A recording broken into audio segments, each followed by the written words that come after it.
Hello viewers, आज से हम तैयारी करेंगे कक्षा 10वीं सामाजिक विज्ञान की वार्षिक परीक्षा 2026 की। तो सामाजिक विज्ञान की संपूर्ण 100% तैयारी चैनल पर होगी और हम यहाँ पर महत्वपूर्ण प्रश्न तैयार करेंगे। ठीक है, महत्वपूर्ण प्रश्न और वैकल्पिक सारे प्रश्न तैयार करने वाले हैं और इन्हीं महत्वपूर्ण प्रश्नों में से ही आपके एग्जाम में आएंगे, क्योंकि हम सारे ही महत्वपूर्ण प्रश्न तैयार कर लेंगे। तो शुरू करते हैं आज ये पहला वीडियो। और इस प्रकार के वीडियो अब लगत ही चैनल पर आएंगे। सामाजिक विज्ञान की हम संपूर्ण तैयारी करेंगे। तो सबसे पहला प्रश्न यहाँ पर है, चादर अपर्दन किसे कहते हैं? चादर अपर्दन किसे कहते हैं? और ये 2024 के एग्जाम में आ चुका है। यह प्रश्न बहुत ही महत्वपूर्ण है। चादर अपर्दन किसे कहते हैं? तो यदि आपने पहले से ही इसे तैयार कर लिया है, याद कर रखा, तो आप वही वाला आंसर लिख देना।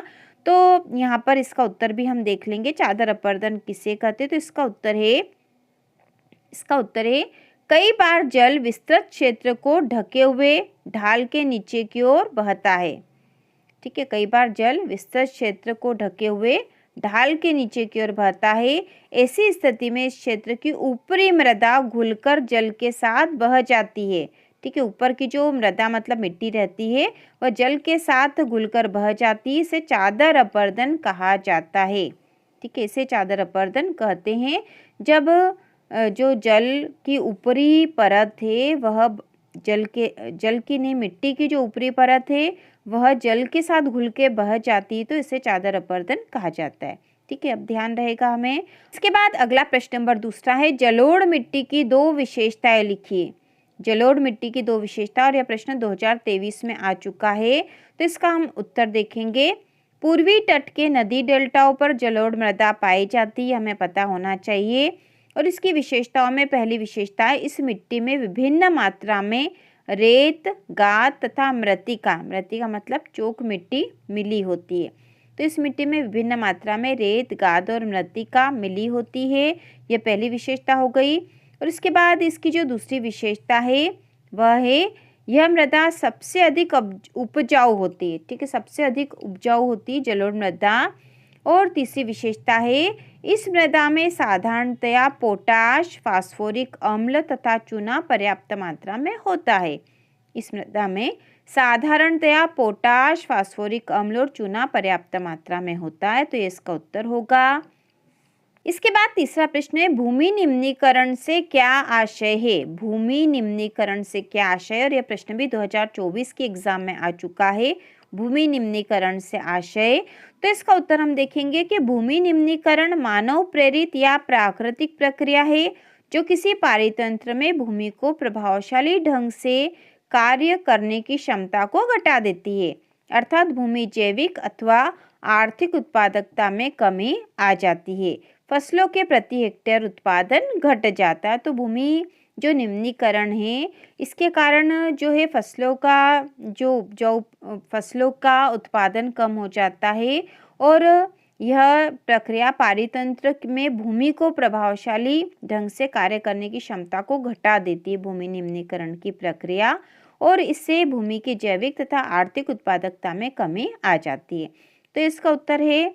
इसके बाद जो अगला प्रश्न है, मृदा अपर्दन से क्या आशय है? मृदा अपर्दन से क्या आशय है? 2022 और 2023 में यह प्रश्न आ चुका है। तो यह महत्वपूर्ण है, मृदा अपर्दन से आशय।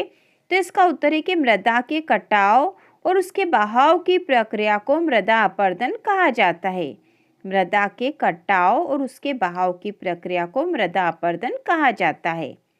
इसके बाद प्रश्न नंबर 5वां है, सतत पोषणीय विकास से क्या आशय है? सतत पोषणीय विकास से क्या आशय? बहुत ही महत्वपूर्ण प्रश्न है। 2023 में यह आ गया है और 2026 में इसके आने की 100% संभावना है, क्योंकि सतत पोषणीय विकास आज के समय में यह टॉपिक बहुत ही महत्वपूर्ण है, इसलिए भी। तो इसका उत्तर हम देख लेंगे। सतत पोषणीय आर्थिक विकास का अर्थ है, ठीक है, यहाँ विकास भी हम लिख सकते हैं कि सतत पोषणीय विकास का अर्थ है कि विकास पर्यावरण को बिना नुकसान पहुंचाए और वर्तमान विकास की प्रक्रिया भविष्य की पीढ़ियों की आवश्यकताओं की अवहेलना न करे। ठीक है, तो सतत पोषणीय विकास का वास्तव में अर्थ है कि ऐसा विकास जो पर्यावरण को नुकसान ना पहुंचाए। ठीक है, पर्यावरण को नुकसान नहीं पहुंचना चाहिए इससे।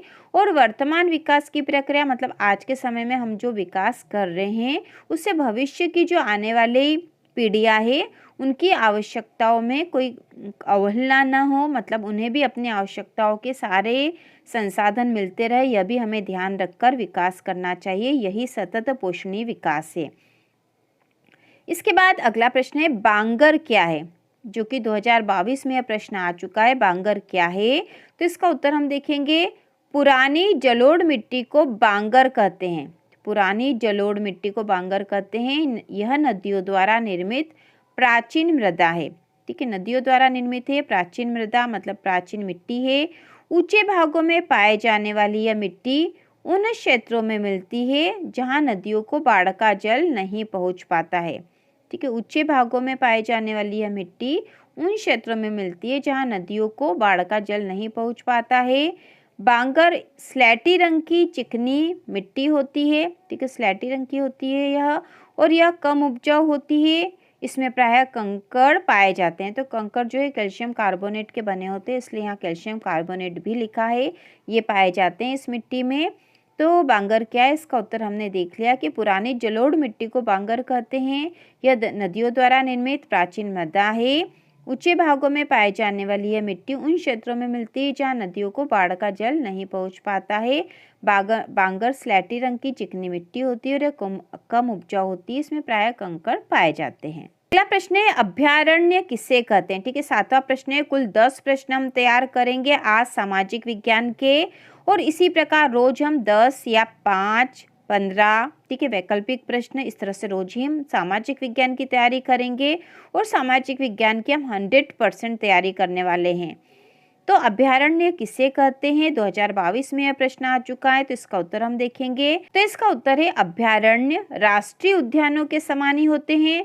ये वन्य प्राणियों को संरक्षित और प्रजातियों को सुरक्षित करने के लिए प्राकृतिक स्थल है।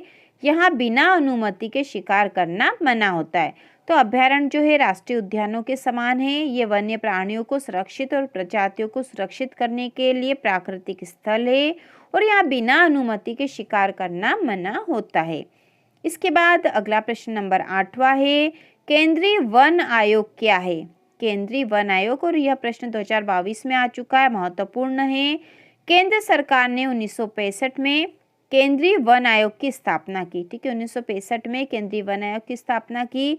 इसका कार्य आंकड़े व सूचनाएं एकत्रित करना, तकनीकी सूचनाओं को प्रसारित करना, बाजारों का अध्ययन करना और वन विकास में लगी संस्थाओं के कार्यों को समन्वित करना है।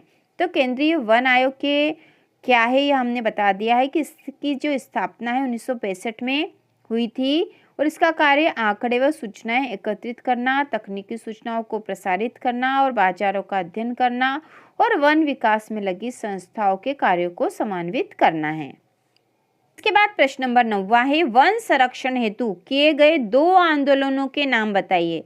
वन संरक्षण हेतु किए गए 2 आंदोलनों के नाम बताइए। तो यह प्रश्न 2025 में आ चुका है।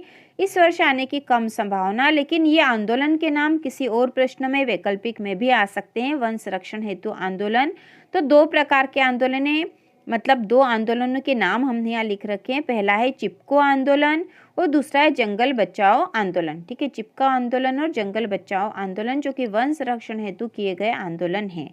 इसके बाद हम प्रश्न नंबर 10वां देख लेते हैं, जो कि 2022 में आया था और बहुत ही महत्वपूर्ण प्रश्न है। जूट को सुनहरा रेशा क्यों कहा जाता है।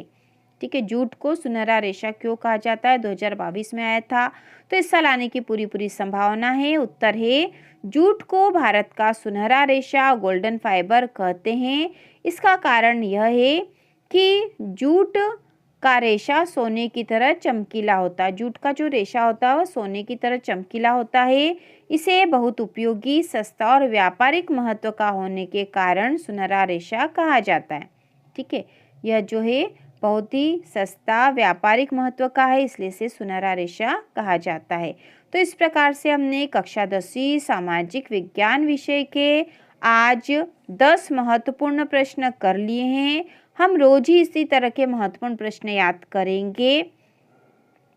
तो यदि आपको सामाजिक विज्ञान की संपूर्ण तैयारी करनी है तो आप चैनल को देख सकते हो। सामाजिक विज्ञान में 100 पूरे में से पूरे अंक लाने हों तो आप इसकी तैयारी इस चैनल से कर सकते हो। तो इसी प्रकार के और वीडियो देखने के लिए, कक्षा 10वीं की संपूर्ण तैयारी करने के लिए चैनल को सब्सक्राइब कीजिए।